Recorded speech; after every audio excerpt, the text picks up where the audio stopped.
Hi, I'm Vasily Sabaeva and this is Russian London. We are breaking stereotypes about Russians living in London and we are meeting with cool people who are making different projects here, startup founders and also with entrepreneurs.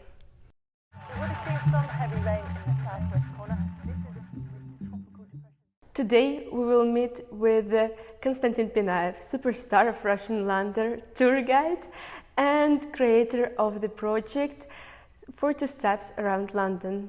Hi. Very good to see you. Hi Konstantin, thank you that you joined our project. My pleasure. Let's start with your autobiography.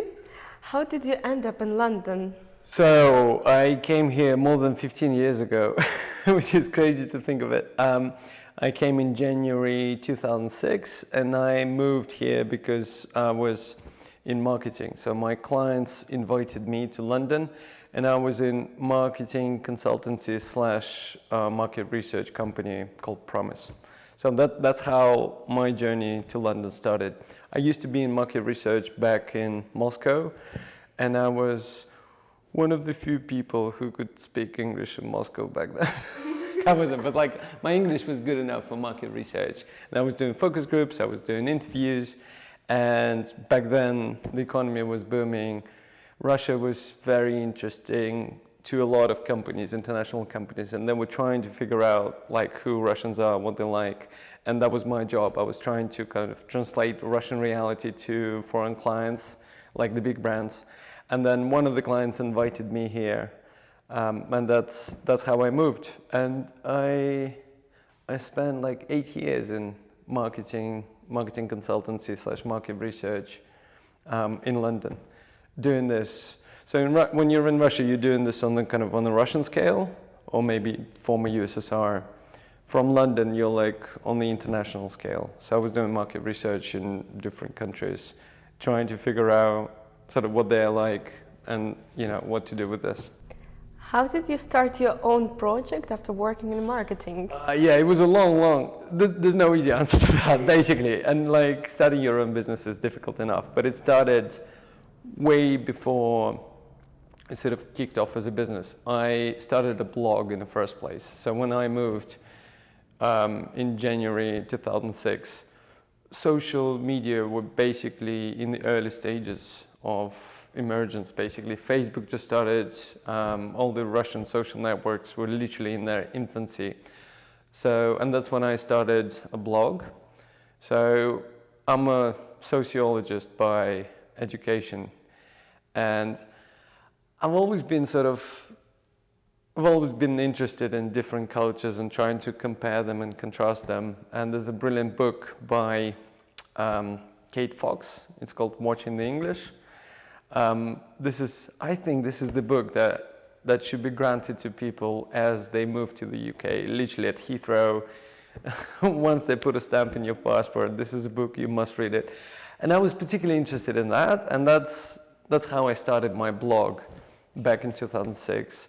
And it was gradually kind of getting popularity. It was in Russian, mostly for, I would say, Russians, and it started off as just for myself and my friends, but it sort of grew, and probably about a third of the audience was Russians who live in London, who live in the UK.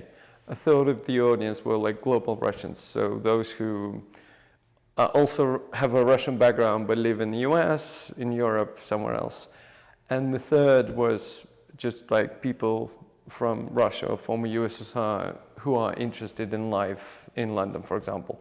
And it gradually, so it started off more like observations about society, about London, and it grew into a blog about London and life in London.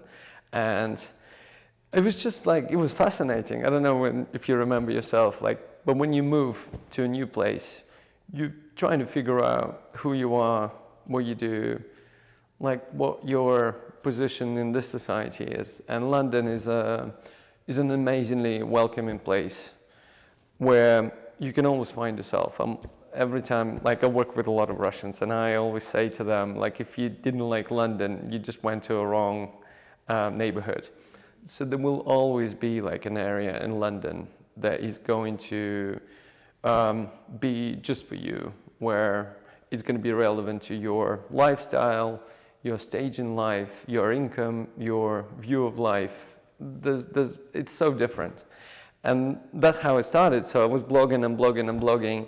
And then a friend of mine was doing a Monopoly pub crawl. So Monopoly pub crawl is where you get drunk step by step using a Monopoly board as your map. So you go on Old Kent Road, you go to Whitechapel Road, and then you go to King's Cross, and you do all the Monopoly locations.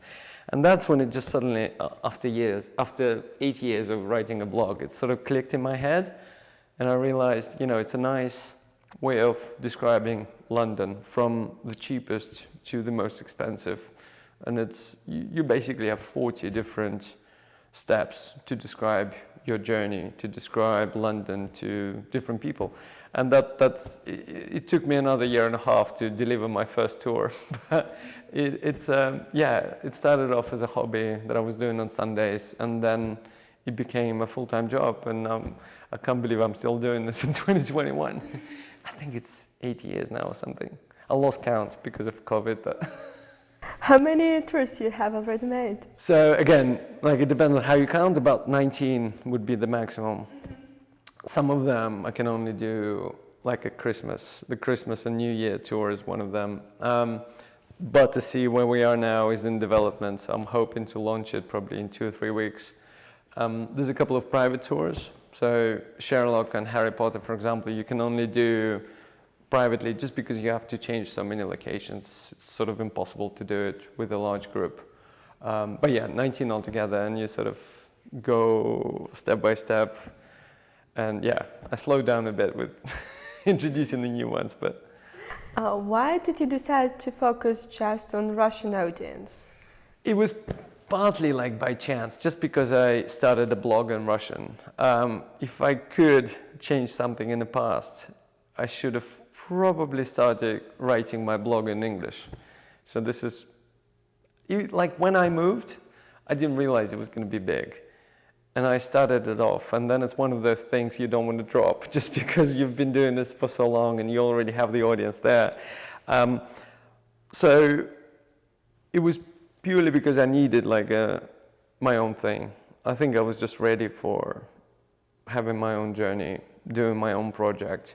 And I had 2 different scenarios. Plan A was what I was doing, which is what I'm doing now, a tour guiding business.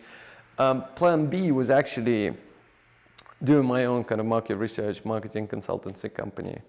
I couldn't find anyone who'd be crazy enough to join me to start this kind of business. But yeah, that was plan B. So it could have been different, but yeah, it was an easy market to break into just because I had an audience in my blog.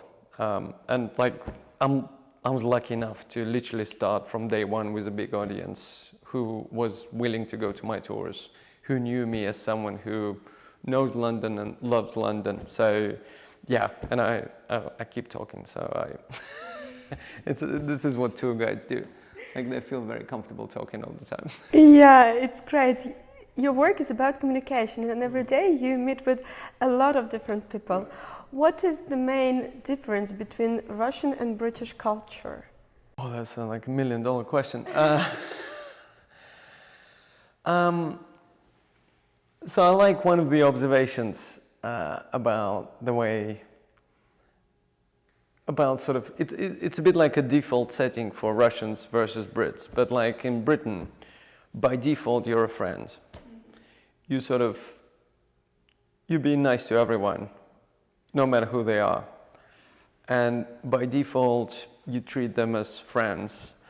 Whereas in Russia, a lot of the time, by default, you're, I don't want to say an enemy, but you're someone to be wary of and not to trust too much.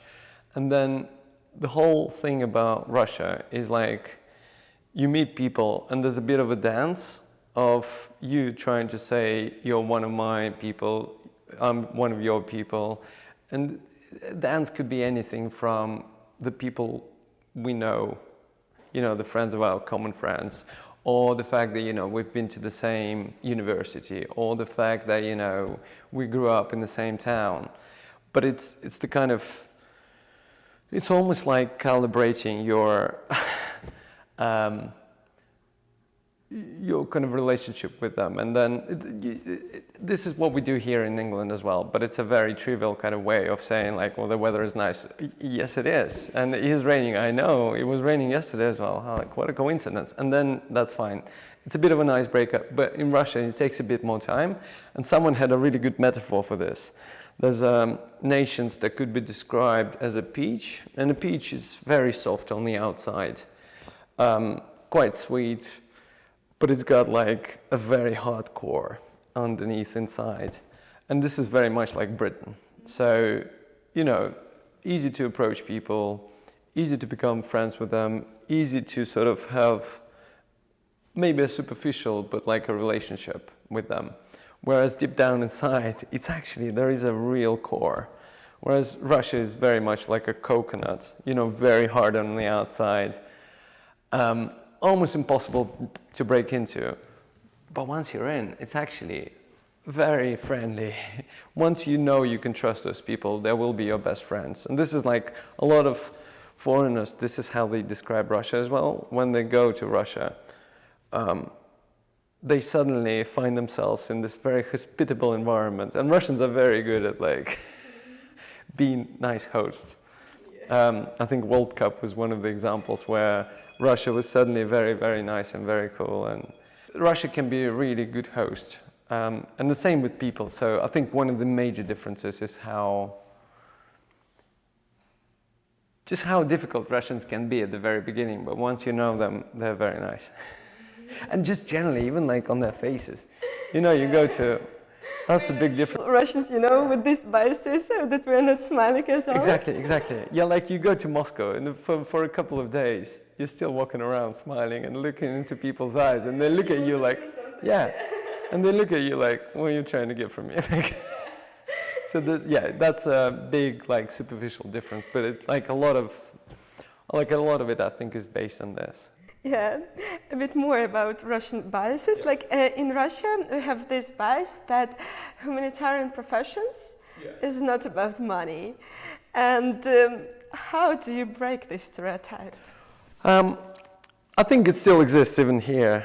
I think, there was definitely, I remember like when I came in 2006 to the UK,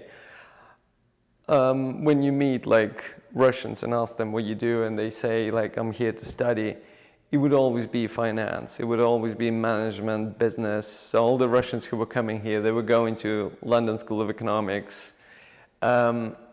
Whereas like you speak to Brits and they would be, well, I'm doing the philosophical basis of the Caribbean literature, and like a bit more like humanitarian, a bit more like, I don't know, just non-money based kind of projects. Oh, I'm studying philosophy and that kind of stuff.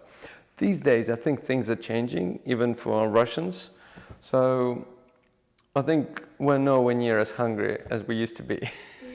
Like Russians, even Russians who were coming to London like 15, 20 years ago, they were still very hungry. Hungry for money, hungry for like business success. Whereas these days, I think everyone is a bit more relaxed. A lot of people just want to do what they want to do, as opposed to, you know, what society wants them to do. And I think that's one of the ways in. But I don't know if you've seen that film. There's a film called, what was it called? It's with Sofia Coppola. It's about Japan and Tokyo, but there's a scene basically where Bill Murray meets one of the protagonists, played by Scarlett Johansson, and she tells him that she's studying philosophy, I think, and he says like, I heard there's a big buck in that business. So that sort of thing existed even before that. But I think there's enough money to be made in pretty much everywhere. It's a lot harder. And usually the cooler the profession is in terms of the way it looks, the harder it is to make money in it. So, you know, things like journalism, things like vlogging and blogging, things like advertising. They're very like sexy businesses from the outside, but they're absolutely brutal inside and hard to make money. Hard just to make even like any kind of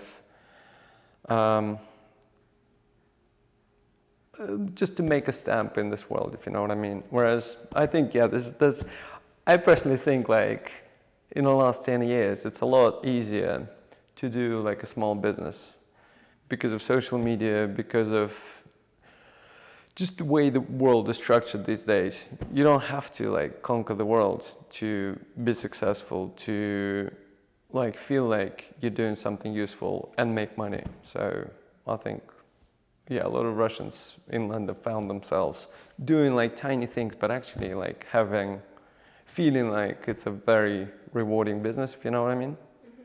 So yeah, that's one of my biggest insights is, that was my like, when I was doing this as a hobby, I really enjoyed it. And I was making some money, but like it was silly money.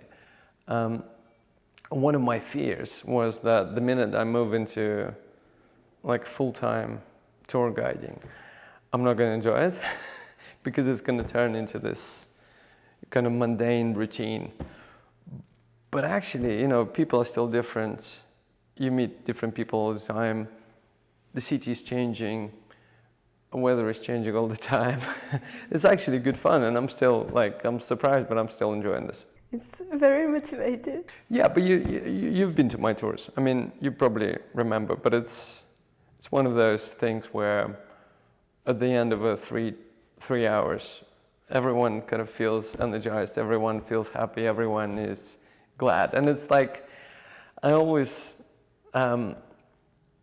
think you have to appreciate that in today's world, because I think a lot of people are in the kind of jobs where you don't get that reward, where you don't have happy people telling you that they are happy and you made them happy. A lot of the jobs, like the only joy that it brings is the salary at the end of the month. So I feel like I'm in a very privileged position where not only that I'm making money, but also like it is a highly rewarding business. And I felt really awful during the lockdowns, just because like you go from meeting like 300 people per week, or sometimes even more, to literally being stuck inside a flat. Just with girls. with like two little girls who have to be on Zoom for their lessons. And my wife who needs to work instead of babysitting me. So it was hard work. But I'm hoping we pulled through it. So. We all hope so. Let's talk about London. You love London, as I see, and your work is just about that. And name, please, 3 things which could be better in London. Oh, okay. I personally think one of the things that like Russians notice straight away is just the amount of rubbish. It is not the cleanest place in the world. And I get asked that question so many times. It's like, oh, there's so much rubbish around. And I'm always saying like, well, I can't really see it. I don't know if you can point this to me. And they point to, bin bags lying around in the street. And you forget it's not okay. You really forget. You look through it. You don't see the piles of cupboard. And you think like, oh, this is rubbish. You actually think, well, no, it's there to be collected. But like sometimes I think it can be a lot cleaner. One of the biggest problems in London these days is crime. And I think I get it. Like, it's hard. It's one of those things that takes years and years to sort out. And, the police force has been reduced massively. And we're only like catching up with this. There's a massive divide between the rich and the poor in London, probably one of the biggest in the world. And, we live in a world where everyone shouts on every single corner that it's okay, it's all in your hands, you can still do it. But it's easy to shout that when you have success. It's not as easy if you're at the bottom of the pyramid or whatever that thing is. And I think crime, is a big problem, and like generally, it can be a slightly dangerous place. I mean, probably on a personal level, it's okay, and there's a lot of personal freedom in London, for example, but I think it could be a lot safer, just in terms of just the amount of stories of like people like walking with their mobile phone. You know, people should not be scared of like taking out their mobile phone in 2021. Yeah, you got so many like phone snatching and bag snatching and everything. And thirdly, I think it could be a bit more child friendly in terms of it's an amazingly welcoming place generally, like for outsiders, for foreigners. Again, it could be nicer, and it was nicer, I think, before Brexit, but generally it's a very welcoming place. But having a child in London, it just costs a fortune. It takes so much energy and time. It's a really complicated system in terms of educating your children as well. And it takes a lot of money, it takes a lot of effort. You sometimes go to places like Oslo or just like even Amsterdam, which is very, very nearby and very similar in many ways. But it's nowhere near as complicated there. It's nowhere near as competitive. It's nowhere near as stressful for parents. It's a lot more like child-friendly for parents. So yeah, I think I'm just a bit worried about gentrification, I think, in general, because it's, on the one hand, you know, streets are getting cleaner and nicer, but on the other hand, it really pushes out like a lot of people out of London, and I'm a bit worried they're going to blame Russians for this. So you know what I mean? Like, it's very easy to blame someone. Yeah, that was my question. Someone good-looking, someone with.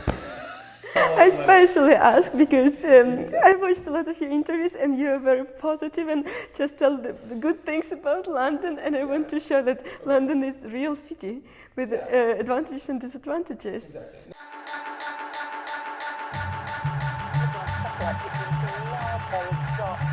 would have seen some heavy rain in the southwest